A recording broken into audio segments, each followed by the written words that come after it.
Hi students, வணக்கம். இப்போ என்ன பார்க்க போகிறோம்?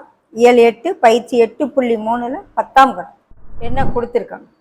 ஒரு பெட்டியில் ஒரு பெட்டி இருக்கு.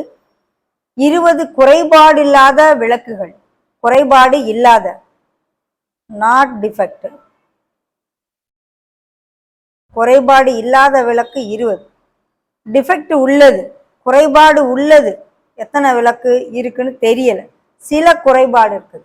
அப்போ மொத்தம் எத்தனை? டோட்டல் 20 + x மொத்த விளக்குகள் இருக்கு. ஓகே, சமவாய்ப்பு முறையில் ஒரு விளக்கு தேர்ந்தெடுக்கப்படும் பொழுது அது குறைபாடு உள்ளதாக இருப்பதற்கான வாய்ப்பு 3/8ன்னு அவங்களே கொடுக்குறாங்க. அப்ப எத்தனை குறைபாடு உள்ள விளக்கு இருக்குன்னு கேட்குறாங்க. குறைபாடு இல்லாத விளக்கு எத்தனை இருக்கு? 20. குறைபாடு உடைய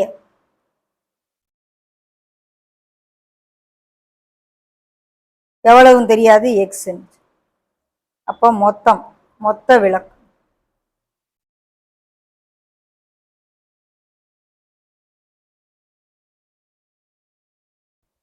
இருபது + x. ஓகே, இப்போ மொத்த விளக்குகள் தான் என்னது? n(s). நம்மளை என்ன எடுக்க சொல்றாங்க? குறைபாடு உடைய விளக்குகள். ஒரு குறைபாடு உடைய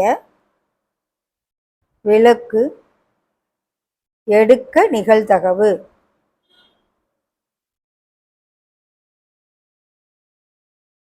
டிஃபெக்ட் உடையது P(d) என்னன்னு அவங்களே கொடுத்துருக்காங்க, 3/8ன்னு கொடுத்துருக்காங்க. ஆனால் ஆக்சுவலாக நமக்கு இங்கே கண்டுபிடிக்கிறது என்னது?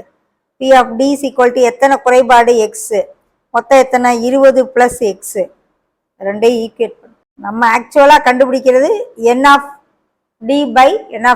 அதுபடி கண்டுபிடிச்சிருக்கோம், ஃபார்முலா படி கண்டுபிடிச்சிருக்கோம். அவங்க கொடுத்துருக்கிறது 3/8ன்னு கொடுத்துருக்காங்க. ஸோ ரெண்டையும் ஈக்குவேட் பண்ணு.